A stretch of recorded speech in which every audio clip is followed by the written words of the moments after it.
Hello दोस्तों, स्वागत है आप सभी लोगों का राजस्थान एकेडमी पर। मैं परवीन सिंह आप सभी लोगों के साथ में साइंस एंड टेक्नोलॉजी का एक पोर्शन स्पेस टेक्नोलॉजी यानी अंतरिक्ष प्रौद्योगिकी को कंप्लीट कर रहा हूं। और अंतरिक्ष प्रौद्योगिकी के अंतर्गत ये जो है हमारा उपग्रह के बारे में अपन ने डिस्कस कर लिया था। उसके बाद में इसके अंतर्गत मैंने आपको विभिन्न प्रकार की कक्षाओं के बारे में बता दिया था। और हमने ये भी समझ लिया था कि हमारे इसरो के जो अलग अलग चेयरमैन रहे हैं उन्होंने क्या काम किया, इसरो का स्टेबलाइजेशन कैसे हुआ, उसके अंतर्गत आने वाले विभिन्न प्रकार के सेंटर्स और यूनिट्स के बारे में अपन ने डिटेल में स्टडी करी थी। और उसके बाद में भारत के अंदर जो अंतरिक्ष कार्यक्रम चलाए गए हैं उनके बारे में बात कर रहे थे। सर्वप्रथम हमने चंद्रयान 1, 2 और 3 के बारे में बात करी। उसके बाद में मंगलयान के बारे में बात करी। उसके बाद में हमने एस्ट्रोसेट के बारे में बात स्टार्ट करी थी। एस्ट्रोसेट एक वेधशाला है जिसे हमने निम्न भूकक्षा के अंदर 650 किलोमीटर पर स्थापित किया है। और उसके अंतर्गत मैंने बताया था कि जो ये एस्ट्रोसेट है इसके अंदर कौन कौन से जो है हमारे अलग अलग 5 टेलीस्कोप लगे हुए हैं। आपको एक बात अगर याद हो तो मैंने मंगलयान के अंदर एक नाम यूज किया था, मेनका। मंगलयान जो है उसके अंदर मेनका नाम का यूज किया था। और आपको बता दूं कि मैं जो कि आपके लिए एलडीसी एग्जाम के लिए जो प्रीवियस ईयर के पेपर है साइंस के, उनकी एक बुक तैयार कर रहा हूं। मैथ की ऑलरेडी मेरी बुक है। तो साइंस के अंदर जब मैं पेपर तैयार कर रहा था 2018 का एक क्वेश्चन मुझे दिखा जिसके अंदर मेनका पेलोड के बारे में पूछा गया था कि ये जो मेनका है ये किससे संबंधित था। तो इस प्रकार से आपके स्पेस एंड टेक्नोलॉजी में डिटेल के अंदर जाकर के डिस्क्राइब के अंदर, मतलब पूरा ऊपर ऊपर से नहीं कि बस मंगलयान क्या है, कब लॉन्चिंग, वो नहीं, उसके पेलोड तक पहुंच गए थे कि ये मेनका जो है ये कहाँ क्या है। तो इसलिए मैंने आपको कंप्लीट डिटेल के अंदर ये सब पढ़ाया है। कौन सा, एस्ट्रोसेट के अंदर जो हमारे 5 अलग अलग टेलीस्कोप यूज हुए थे उनके बारे में भी ये एक बार रिवाइज करके फिर बढ़ते हैं आगे और इसके उपयोगों के बारे में। टेलीस्कोप पहला था हमारा कौन सा, large area x-ray proportional counter, जिसे अपन लेपेक्स कह रहे हैं, LAXPC। इसके बाद में दूसरा था सॉफ्ट एक्सरे टेलीस्कोप और कैडमियम जिंक टेलुराइड इमेजर। ये याद रखना, CZTI की फुल फॉर्म अगर पूछ ले, वे सपोज करो है ना, CZTI की फुल फॉर्म पूछे तो मुझे नहीं लगता कि कोई C का मतलब कैडमियम, Z का मतलब आपका जिंक, T का मतलब टेलुराइड समझेगा। सबको ये लगेगा कि C का मतलब कुछ और होता होगा, कॉस्मिक रेन वगैरह इस टाइप से कुछ भी बना दोगे। तो इन चीजों का ध्यान रखें। स्कैनिंग स्काई मॉनिटर SSM और अल्ट्रा वायलेट इमेजिंग टेलीस्कोप के बारे में नाम याद रखने थे, बाकी ये सब डिस्कस मैं कर चुका हूं। ये एस्ट्रोसेट था जो आपका इस प्रकार का दिखता था। चलो अब ये जो एस्ट्रोसेट हमने छोड़ा है, क्या ये जो हमने एस्ट्रोसेट छोड़ा था, इस मतलब ये कोई उपग्रह नहीं है, छोड़ा बोले तो ये जो वेधशाला वहां स्थापित करी है, तो ये एस्ट्रोसेट जो है इसके उद्देश्य क्या थे। हमने इसको ऐसी मर्जी से थोड़ी, इसके ऊपर आज हजारों रुपए, हजारों करोड़ रुपए इसके ऊपर खर्च होते हैं। 500 500 600 600 700 700 करोड़ रुपए की लागत आती है। आपने अभी देखा चंद्रयान 3 की लागत 640 करोड़ रुपए आई है। तो वैसे ही ये कोई ऐसे ही मजे के लिए तो नहीं करे होंगे। तो इसके कुछ उद्देश्य थे विशेष। उद्देश्य क्या था देखिएगा। पहला उद्देश्य था एक्सरे, ऑप्टिकल और यूवी स्पेक्ट्रल जो बैंड है, क्या क्या, वापस सुनिएगा, एक्सरे, ऑप्टिकल और यूवी स्पेक्ट्रल बैंड में एक साथ आकाशीय स्रोतों का अध्ययन करना। क्या करना, एक्सरे, ऑप्टिकल और यूवी स्पेक्ट्रल बैंड जो है, कौन से नाम याद रख लेना, X ray, optical, UV spectral band, इन तीनों का एक साथ आकाशीय स्रोतों का जो है अध्ययन करना, ये सबसे बड़ा उद्देश्य था। इसके बाद में न्यूट्रॉन स्टार और ब्लैक होल वाले बाइनरी स्टार सिस्टम में उच्च ऊर्जा प्रक्रियाओं को समझने के लिए, यानी जो आज ये ब्लैक होल और बिग बैंग थ्योरी वगैरह जो बने हुए हैं, तो इनके बारे में, ब्लैक होल के बारे में और जो न्यूट्रल स्टार है इन दो बड़ी बाइनरी सिस्टम घटनाओं के बारे में पूरा अच्छे से अध्ययन करना, इनके अंदर जो ऊर्जाओं का विकास हो रहा है वो कैसे हो रहा है, ये पूरा प्रोसेस समझने के लिए इसे छोड़ा गया था। इसके बाद में न्यूट्रॉन सितारों के चुंबकीय क्षेत्र का अनुमान लगाना। जो न्यूट्रॉन स्टार सितारे हैं, न्यूट्रॉन स्टार्स है, तारे जो हैं, उनके चुंबकीय क्षेत्र का अनुमान लगाना कि न्यूट्रॉन जो स्टार है, तारे हैं, उनका चुंबकीय क्षेत्र क्या है। इसके बाद हमारी जो आकाश गंगा है, उससे परे स्थित तारा प्रणालियों में तारा जन्म क्षेत्रों और उच्च ऊर्जा प्रक्रियाओं का अध्ययन करना।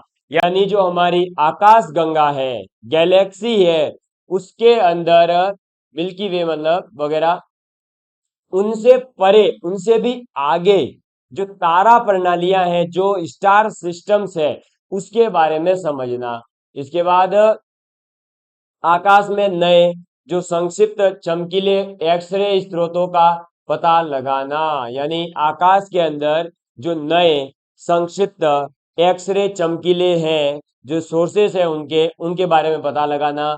और पराबैंगनी क्षेत्र में हमारे ब्रह्मांड का एक सीमित गहन क्षेत्र सर्वेक्षण करना। यानी पूरे के पूरे ब्रह्मांड में कहाँ पर पराबैंगनी क्षेत्र जो है ज्यादा है, वहां का क्या करना, सर्वे करना। सर्वेक्षण यानी वहां का सर्वे करने के लिए हमने ये वेधशाला का निर्माण किया है। मुझे उम्मीद है कि आपको ये एस्ट्रोसेट समझ में आ गया होगा। एस्ट्रोसेट के उद्देश्य भी बता दिए हैं।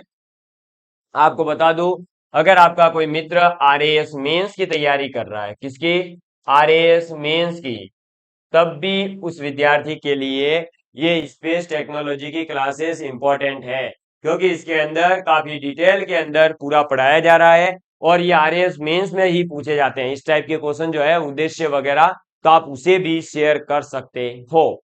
चलो आगे बात करते हैं। तो नेक्स्ट अपना आ जाता है गगनयान। ये भाई साहब जो है बहुत बड़ा और बहुत ही अच्छा एक प्रोजेक्ट था। सर ये क्या है, तो देखिएगा, गगनयान बेसिकली जो है आपका Indian human space flight programme जो चलाया गया था। कौन सा प्रोग्राम, सबसे पहले कोई भी यान कौन से प्रोग्राम के तहत विकसित किया गया या उसे लॉन्च किया गया है, ये हमें पता होना चाहिए।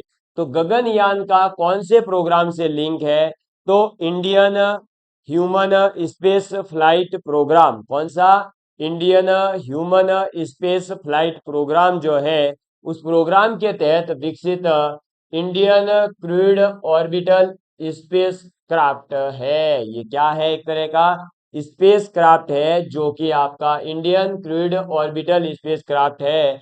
और इसका विकास Indian human space flight programme जो था उसके तहत विकास किया गया।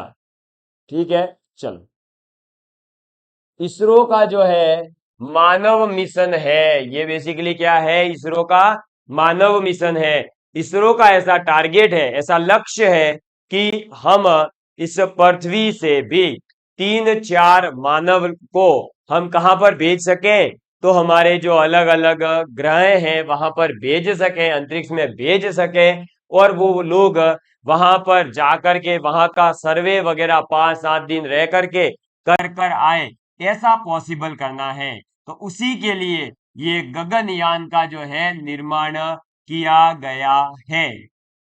तो इसरो का मानव मिशन है और 3-4 व्यक्तियों को 5-7 दिन तक अंतरिक्ष में भेजा जाएगा, निम्न भू कक्षा के अंदर। अब ये जो नए नए शब्द आ रहे हैं, निम्न भू कक्षा, भू स्थिर कक्षा, तो इनके बारे में ऑलरेडी मेरे द्वारा पढ़ाया जा चुका है। आप जाकर के हमारे यूट्यूब चैनल पर प्लेलिस्ट में देखिएगा, आपको पता चल जाएगा। तो ये चीज समझ में आ गई होगी। इसरो का ये गगनयान एक मानव मिशन है और इसका लक्ष्य ये है कि 3 से 4 व्यक्तियों को 5 से 7 दिन के लिए अंतरिक्ष के अंदर जो निम्न भू कक्षा है वहां पर भेजा जा सके, बस यही है लक्ष्य। तो इसीलिए तो कहा जा रहा है कि आने वाले समय में लोग चंद्रमा, मंगल ग्रह पर जाकर के क्या कर रहे होंगे, तो प्लॉट खरीद रहे होंगे। ऐसा भी कहा जा रहा है कई लोगों ने तो मंगल ग्रह पर प्लॉट ले भी लिए हैं, कईयों ने चंद्रमा पर ले लिए हैं। मेरा भी एक दो प्लॉट है, बृहस्पति पे लिया हालांकि मैंने तो। मेरा क्या है, थोड़ा इन्वेस्टमेंट टेक्नोलॉजी बहुत मतलब इन्वेस्टिंग का जो नॉलेज है वो अच्छा है। तो मैंने क्या सोचा कि जब चंद्रमा फुल हो जाएगा, मंगल ग्रह फुल हो जाएगा, तो जब बृहस्पति पे लोग पहुंचेंगे तो सोचो बृहस्पति कितना हाई रिटर्न देगा। इसलिए मैंने बृहस्पति पे लिया है। हालांकि नाम वाम मेरे ही नाम पे चलता है, ठीक है, अभी ही बता रहा हूँ। अरे भाई मजाक कर रहा हूँ, कोई बृहस्पति वगैरह कहीं प्लॉट नहीं है। ये तो जस्ट अब देखिएगा। तो गगनयान जो था वो एक मानव मिशन है। इसको किसके तहत डेवलप किया गया है? Indian human space flight program के तहत। इसको जो है इंडियन क्रूड ऑर्बिटल स्पेसक्राफ्ट कहा जा रहा है। और इसरो का ये एक मानव मिशन है।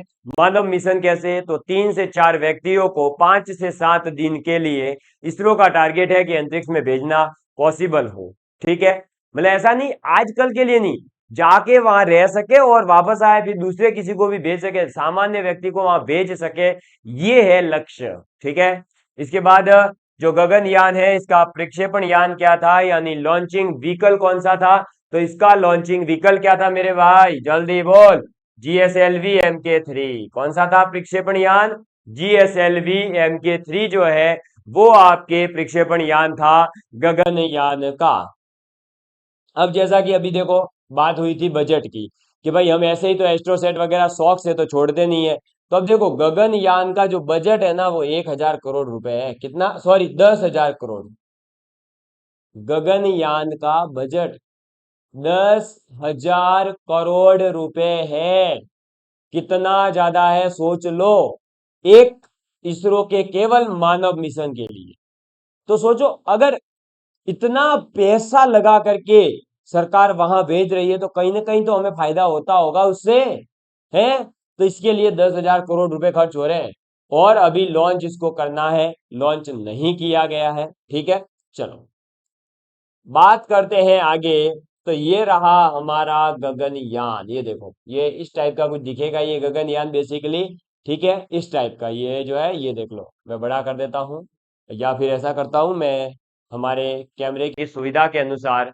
एक सेकंड, मैं थोड़ा सा जो है इसको बड़ा करूंगा और कैमरे का फायदा उठाएंगे अपन। 1 मिनट, है ना? 1 मिनट, ये देखिएगा, ये देखिए, ये है बेसिकली अपना जो है क्या, गगनयान। ये ऐसा मानव बनाया गया है और इस मानव को इस गगनयान के माध्यम से ऊपर भेजने का लक्ष्य है। किसका? तो ये लक्ष्य है अपने इसरो का। इस प्रकार का कुछ ये दिखेगा, ऐसी डिजाइन जो है बताई गई है। ठीक है, चलो, तो आपने देख लिया आराम से। Okay, now ready. चलो बात करते हैं अब अपने आगे गगनयान मिशन की। तो ये देखिएगा थोड़ी सी इसके रिलेटेड जो न्यूज है वो पूरी बता देता हूं मैं आपको। एक सेकेंड, हाँ जी, ये रहा देखिएगा। ये है गगनयान मिशन के बारे में जब न्यूज के अंदर आया था, तो उसका जो आर्टिकल छपा था, ये एक तरह से अपन ये कहते हैं कि ये हमारा क्या होता है, रिवीजन में फास्ट काम करता है। कैसे? देखिएगा, Gaganyaan mission India first man flight to space, यानी ये गगनयान इंडिया का फर्स्ट ऐसा मिशन है जिसमें आदमी को, मेन को फ्लाइट करवाया जाएगा स्पेस के लिए। इसके बाद this project was first approved by PM Narendra Modi on 15 अगस्त 2018। तो 15 अगस्त 2018 को इसे अप्रूवल मिला था। ठीक है, दूसरा, it will be send the 3 member crew to space for at least 7 days by 2022।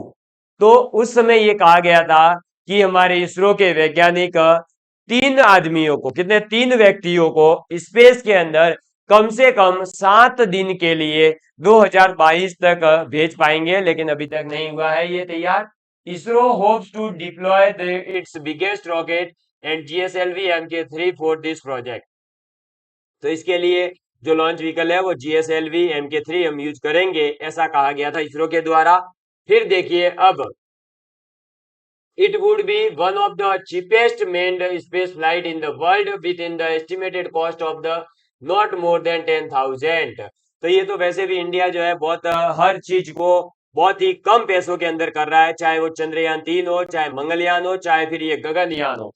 Gaganyaan, गगन मतलब होता है आकाश का यान बनाने के लिए हम जो है सबसे कम पैसों में पॉसिबल करने वाले हैं। हालांकि ये खर्चा 10,000 करोड़ है, लेकिन वर्ल्ड के अंदर अभी तक इतना एस्टिमेटेड कॉस्ट नहीं आया है। इससे बहुत ज्यादा आता है, 20-20 हजार, 25-25 हजार करोड़ रुपए लोगों के खर्च हो रहे हैं दूसरी कंट्रीज के, लेकिन इंडिया केवल इसको 10,000 करोड़ में पॉसिबल करेगा और इंडियंस को स्पेस के अंदर भेज कर रहेगा, ऐसा इसरो का लक्ष्य है।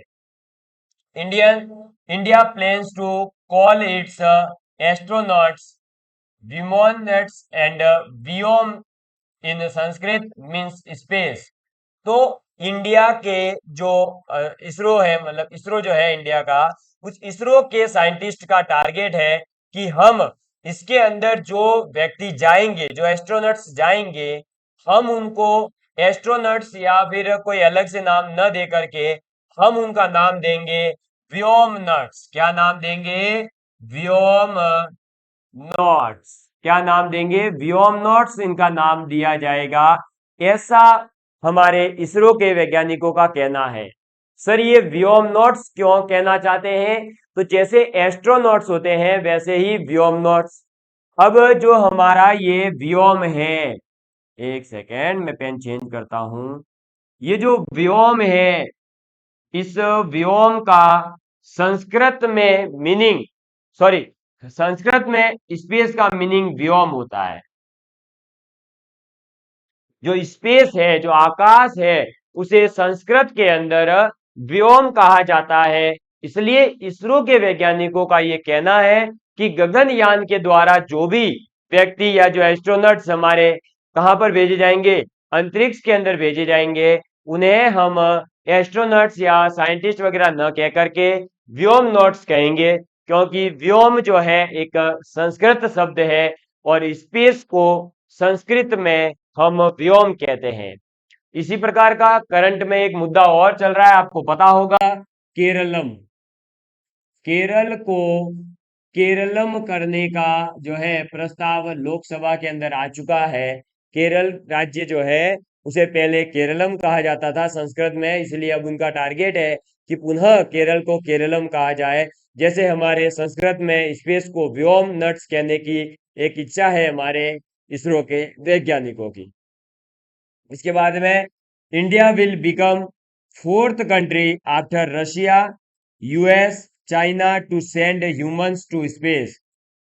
मानव को अंतरिक्ष के अंदर भेजने में अगर हम सफल होते हैं, इस गगनयान मिशन को कंप्लीट करते हैं, तो पूरे विश्व के अंदर भारत चौथा देश बनेगा। कौन सा देश बनेगा?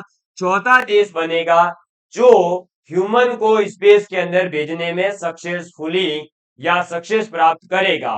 तो उससे पहले, इंडिया से पहले रशिया, यूएस और चाइना, ये 3 कंट्रीज ये कार्य कर चुकी है। हालांकि उनकी लागत इसमें बहुत ज्यादा आई है, अपन इसको कम लागत में सफल करने वाले हैं।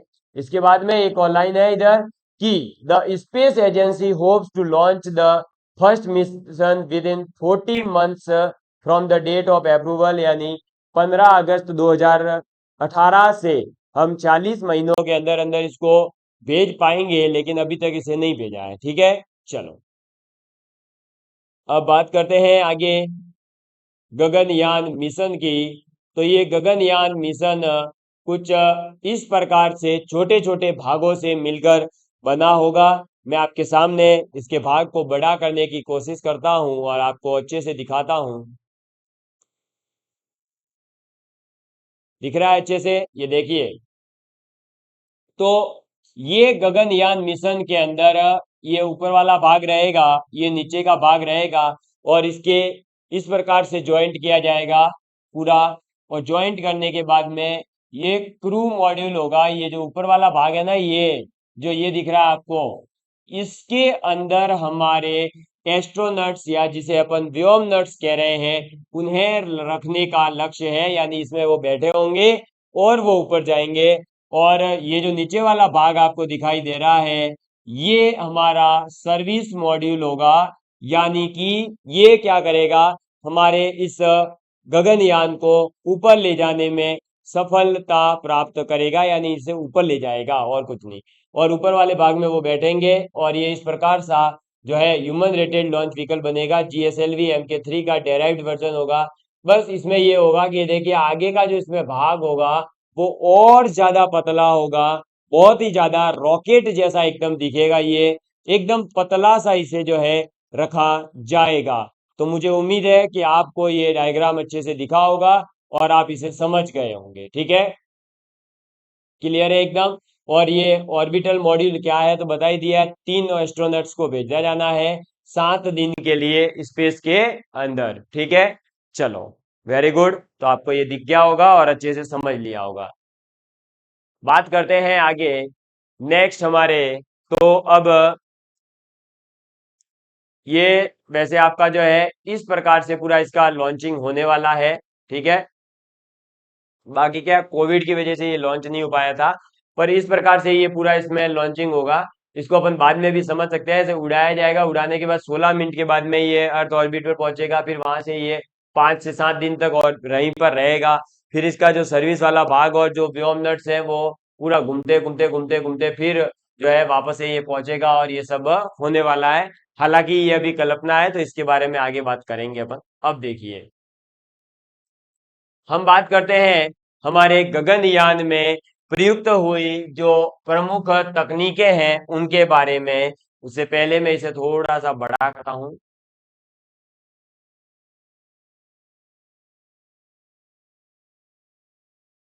चलो, तो गगनयान के अंदर प्रयुक्त हुई जो प्रमुख तकनीकें हैं वो कौन कौन सी है।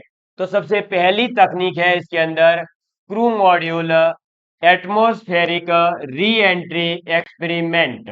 क्या है तो crew module atmospheric re entry experiment, जो कि आपका एक केयर भी कह सकते हैं। Crew module atmospheric re entry experiment spacecraft, यानी ये क्या करेगा बेसिकली कि ऐसा सैटेलाइट होगा, ये ऐसा स्पेसक्राफ्ट होगा जो री एंट्री कर पाएगा। मतलब इसमें क्या होगा भाई, वैज्ञानिक जो है ऊपर गए, है ना, ये हमारी अर्थ है, यहाँ से ये एक बाउंड्री है जिसे क्रॉस करने के बाद अपन अंतरिक्ष में होते हैं।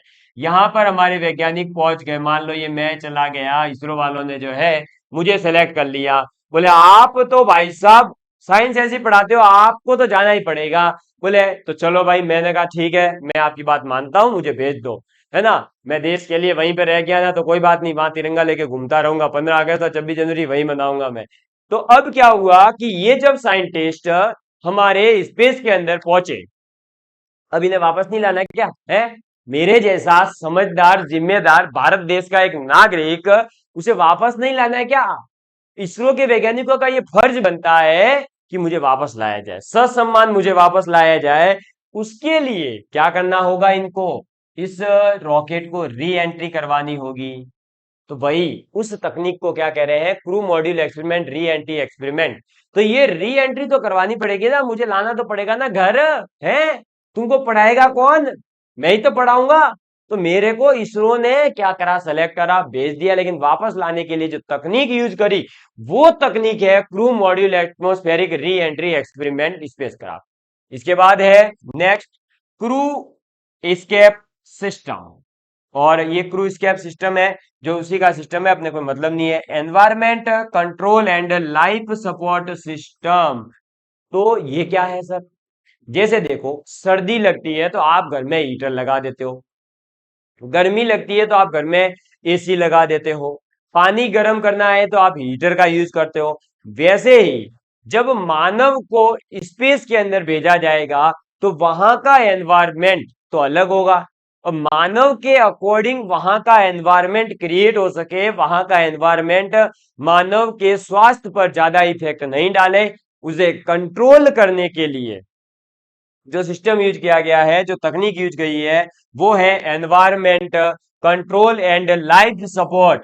यानी जो आपके स्पेस के अंदर जाने वाले एस्ट्रोनट्स होंगे उनकी लाइफ को सपोर्ट भी तो मिलना चाहिए, उनके लिए ऑक्सीजन है, वहां का वातावरण जो है एक सामान्य रह सके और उन्हें किसी प्रकार की जो है मतलब जन हानि नहीं हमें हो, 3 जने भेजे और तीनों तीनों जने सुरक्षित रूप से वापस आ सके, वहां का एनवायरमेंट कंट्रोल हो सके उनके अकॉर्डिंग थोड़ा सा, वही चीज है आपके इस तकनीक में। इसे अपन ECLS कहते हैं, ECLSS, ठीक है, ये याद रखिएगा। इसे क्या कहते हैं?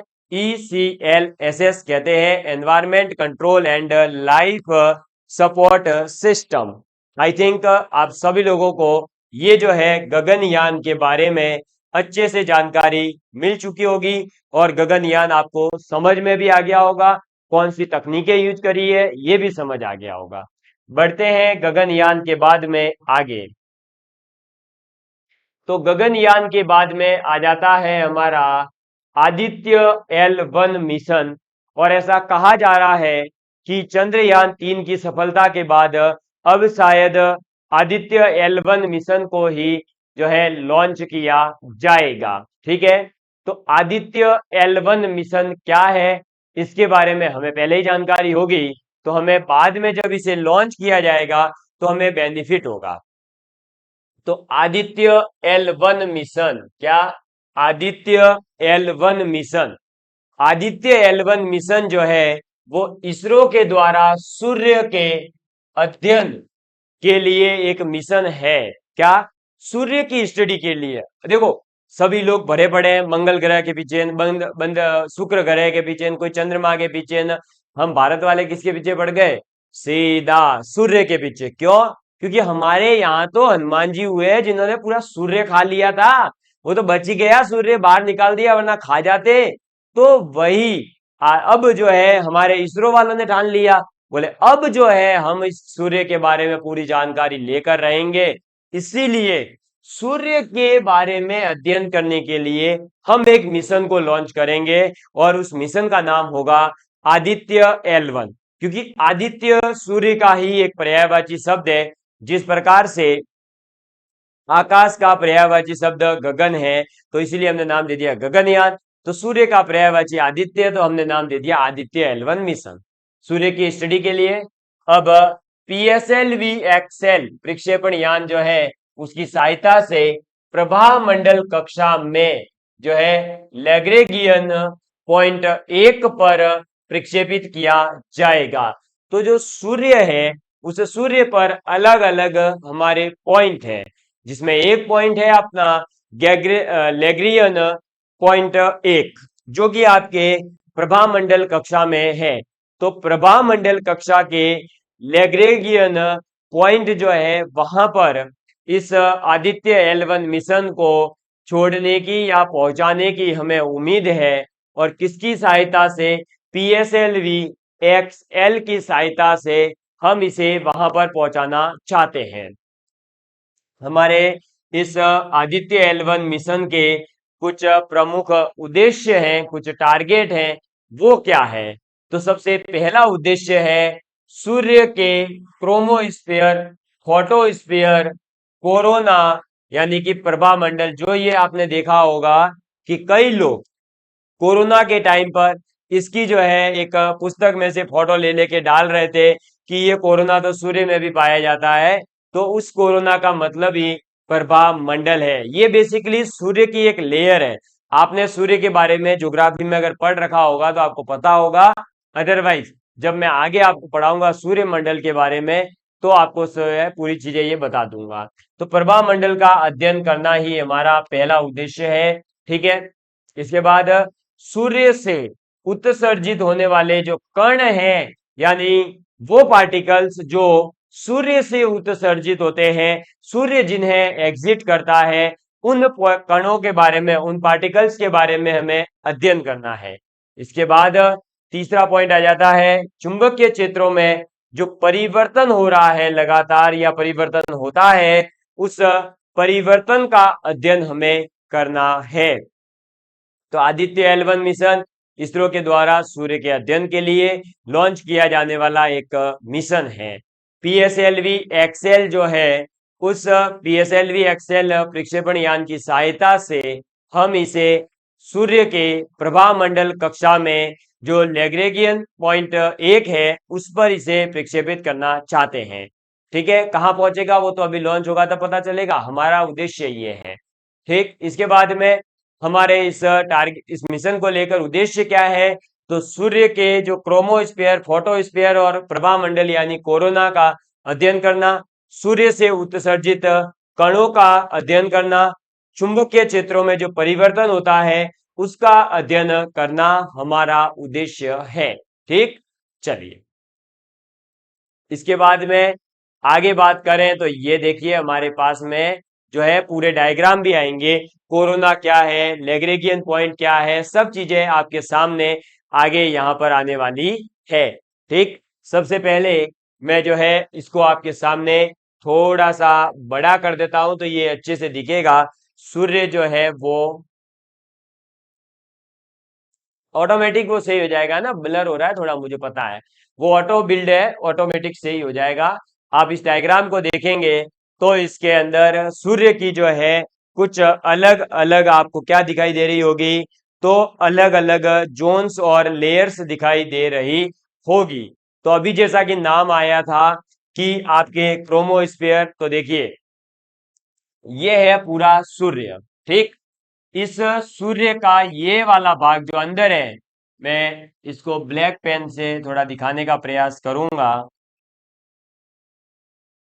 ये जो हमारा सूर्य है इसके अंदर जो ये बीच वाला भाग है जिसे अपन कोर कहते हैं, ठीक है।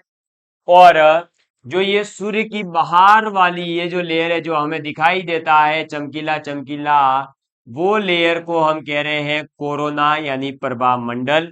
ठीक है, और इसके अंदर वाला, कोरोना के जस्ट अंदर वाली जो लेयर है जो कि यहां तक है ऐसे, इस लेयर को हम कहते हैं क्रोमोस्फेयर।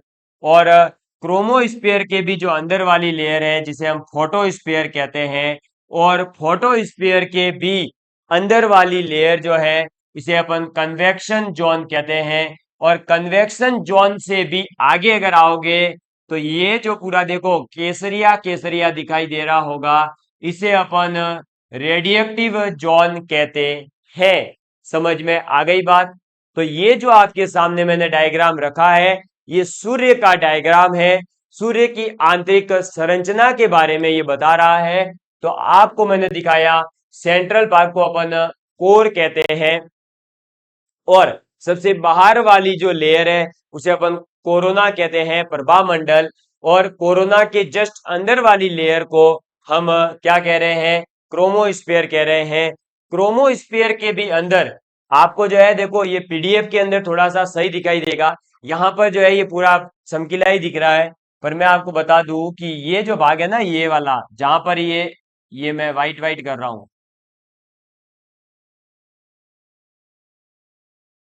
ये भाग, इस भाग को हम फोटोस्फीयर कहते हैं। सीधी बात बता दूं, देखो अलग अलग लेयर है, जो चमकीली ये बाहर वाली है ना केसरिया कलर की, ये है आपकी कोरोना।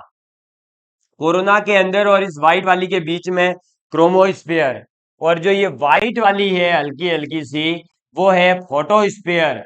और फोटोस्फीयर और ये जो केसरिया अंदर वाला है इसके बीच का जो ये रेंज है जिसे मैं ब्लैक ब्लैक कर रहा हूं, इसे हम कहते हैं कन्वेक्शन जोन।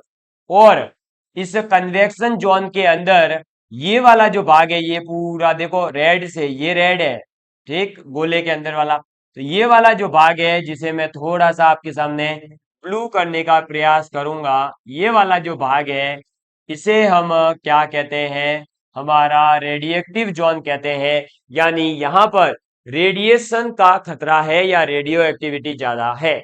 और इसके फिर बिल्कुल सेंटर में जो भाग है उसे हम कोर कह रहे हैं। क्या कह रहे हैं, कोर कह रहे हैं। ठीक है, एक मिनट।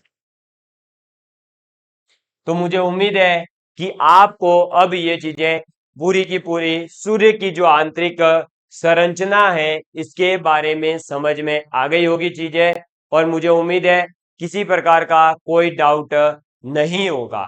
इस डायग्राम को अच्छे से देखिएगा, और जब ये पीडीएफ नोट्स आपके पास में आएंगे तो आप इसे और आसानी से समझ जाएंगे। ठीक है, तो ठीक है, अब आपको जो है ये डायग्राम समझ में आ गया होगा। चलिए वापस मैं चलता हूं अपनी क्लास के ऊपर, और चलिए बात करते हैं आगे अब जो है हमारे सूर्य की संरचना पूरी हो गई यहाँ। अब ये देखिए भाई, ये है रेडिएशन दे रखी है, मतलब बिल्कुल आपको जो है रेडियस दी जा रही है कि भाई कौन सा एरिया कहाँ पर है एग्जैक्ट।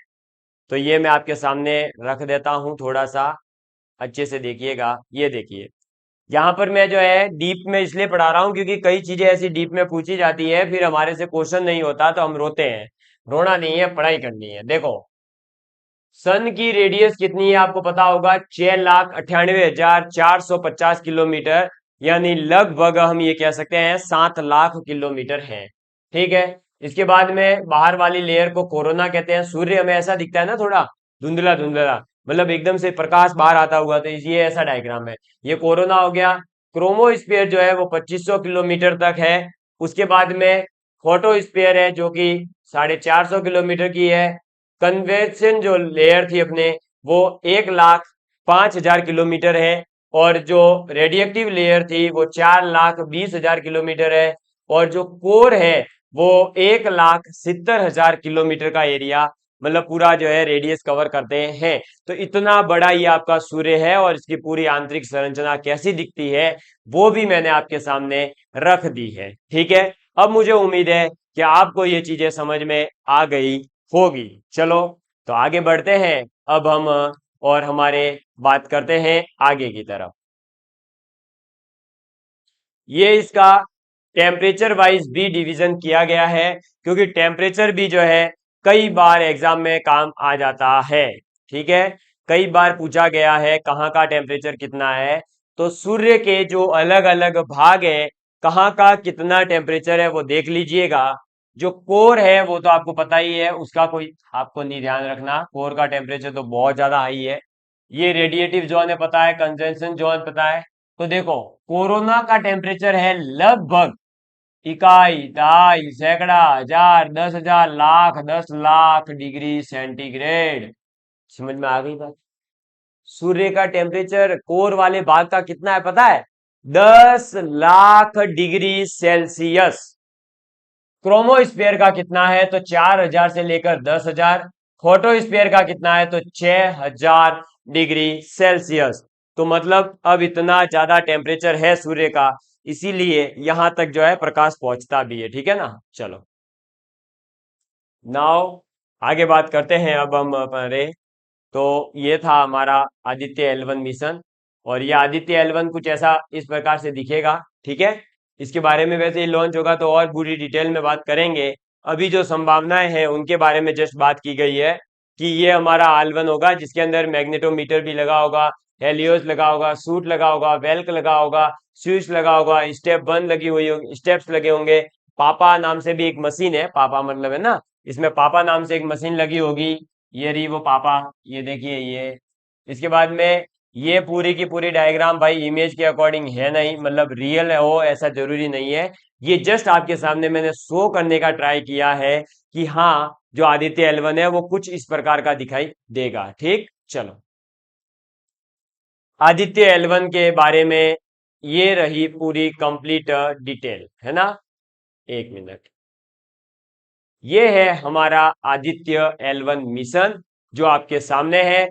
ये मैंने विजन IAS की जो कोचिंग करवाने वाली कोचिंग है, उस कोचिंग के जो क्या बोलते हैं उसको, मतलब इनका जो करंट अफेयर्स का पूरा आता है सेक्शन, उसमें से मैंने लिया है। तो ये पूरा क्रेडिट भाई विजन IAS को जाता है, क्योंकि किसी की भी चीज यूज करें तो हमें उनको क्रेडिट देना जरूरी है, किसी की चोरी नहीं करनी चाहिए हमें। ठीक है। तो ये विजन IAS का है। देखिए, इसके अंदर पूरा आदित्य L1 के बारे में अच्छे से डिटेल दे रखी थी, इसलिए डायरेक्ट लिया था मैंने।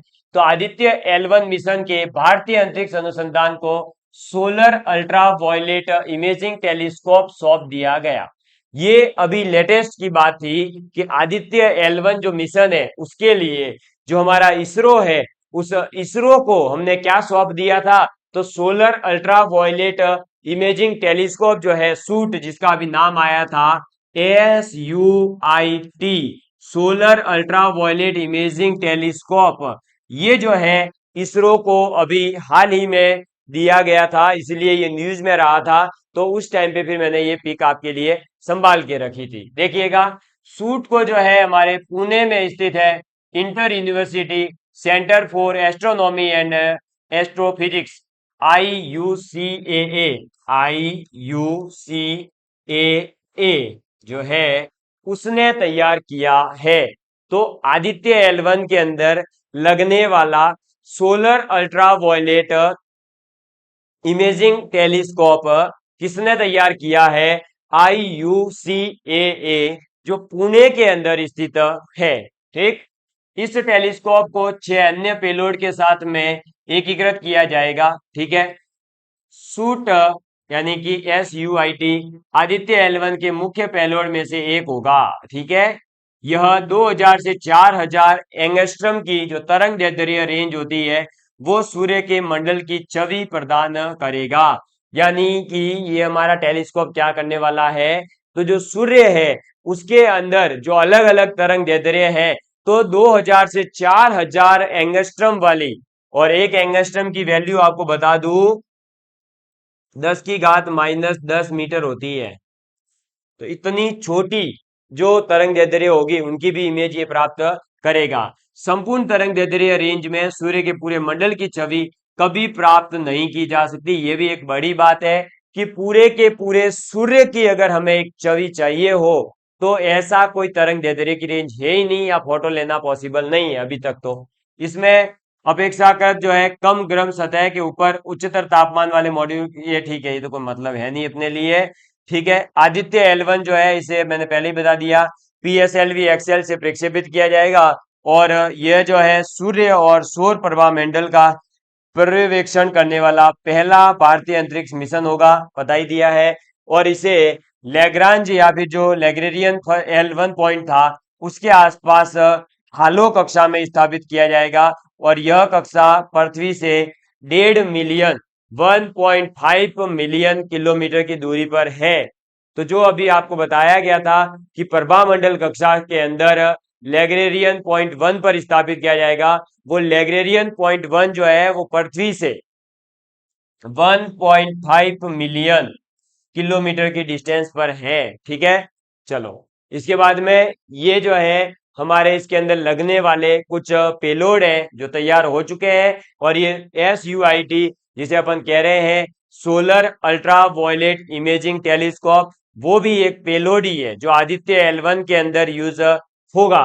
अब आदित्य L1 के अंदर सुदूर संवेदन के लिए जो पेलोड यूज होंगे, रिमोट सेंसिंग के लिए, वो कौन से हैं, और सब स्थानीय पेलोड जो होंगे वो कौन से हैं। तो आपको बता दूं जो हमारे सुदूर संवेदन रिमोट सेंसिंग के लिए लगेंगे वो 4 पेलोड है। पहला है visible emission line coronagraph, VELC जिसे अपन कहेंगे, फिर solar ultraviolet imaging telescope SUIT जिसे कहेंगे, solar low energy x-ray spectrometer SoLEXS जिसे कहेंगे, और हेलियोस जो मैंने बताया था high energy L1 orbiting x ray, ठीक है, स्पेक्ट्रोमीटर। ये 4 तो रिमोट सेंसिंग पेलोड है, और इनका क्या क्षमता है, तो पहला वाला इमेज और स्पेक्ट्रोग्राफी में काम आएगा, दूसरा फोटोस्फीयर और क्रोमोस्फीयर की इमेजिंग करने में काम आएगा, और जो सोलेक्स है वो हमारा सॉफ्ट एक्सरे होगा, और ये एक तारे के रूप में पूरे सूर्य का पर्यवेक्षण करने वाला है, और हेलियोस जो है वो हार्ड एक्सरे स्पेक्ट्रोमीटर का काम करेगा।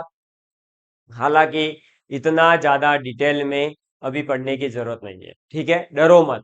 ये तो मैं सिर्फ आपको इसलिए बता रहा हूं क्योंकि यूपीएससी में इस लेवल का कंटेंट आ सकता है, और ये नोट्स आपके कई विद्यार्थियों को मैं यूपीएससी के लिए भी देता हूं। इसके लिए जो है हमने इसको पूरे इतने डिटेल में कवर अप करा है। ये करंट का पोर्शन है तो ज्यादा डरने की जरूरत नहीं है, और इसमें समझाने वाली बातें नहीं है, सिर्फ याद करने वाली बातें हैं। तो ये पीडीएफ नोट में से आप याद कर लेना, और इसके अलावा जो सौर मिशन है उनके नाम आप जरूर याद रखें। जैसे नासा का है पार्कर सोलर प्रोब, क्या नाम है, पार्कर सोलर प्रोब, ये है नासा का यानी अमेरिका का। यूरोपीय अंतरिक्ष एजेंसी जो है उसका है सोलर एंड हेलियोस्फेरिक वेधशाला, और जो चीन का है सोलर मिशन वो है कुआफू 1 सोलर प्रोब। समझ में आ गई बात। तो आदित्य L1 मिशन जो इंडिया का है, वैसे ही हमारे नासा का कौन सा है? तो मैंने जस्ट अभी बताया है आपके पार्कर सोलर प्रोब। चाइना का कौन सा है? कुआफू एक सोलर प्रोब।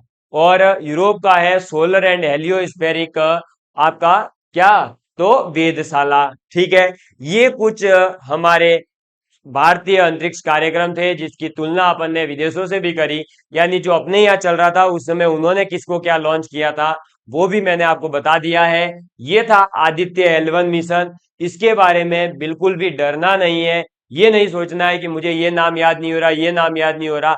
आपको जस्ट 2-3 बार नाम पढ़ने हैं। बाकी जो है आपके अगर यूपीएससी का लेवल कंटेंट आपको पढ़ना है तो फिर ये याद भी करने पड़ेंगे, क्योंकि पूछे जाते हैं, इनके पेलोड से रिलेटेड क्वेश्चन पूछे जाते हैं।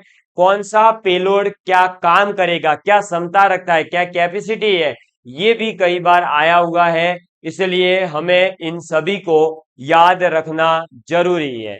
तो इन शॉर्ट मैं यही कहूंगा आपको कि अब जो है अपना यहाँ पर भारतीय अंतरिक्ष कार्यक्रम का जो आदित्य L1 मिशन जो बहुत जल्द हो सकता है इंडिया लॉन्च करेगा, तो इसकी खुशी मनाने के लिए भी हमें तैयार रहना चाहिए और अभी से ही हमें जो है इसकी भगवान से प्रार्थना करनी चाहिए कि ये सफल हो। और इसी के साथ आज की क्लास भी मैं जो है यहाँ पर समाप्त करूंगा और अब अपन मिलेंगे अगली क्लास के अंदर। तब तक के लिए bye bye, love you all of you, please take care and please share with your friends. जय हिंद, जय भारत।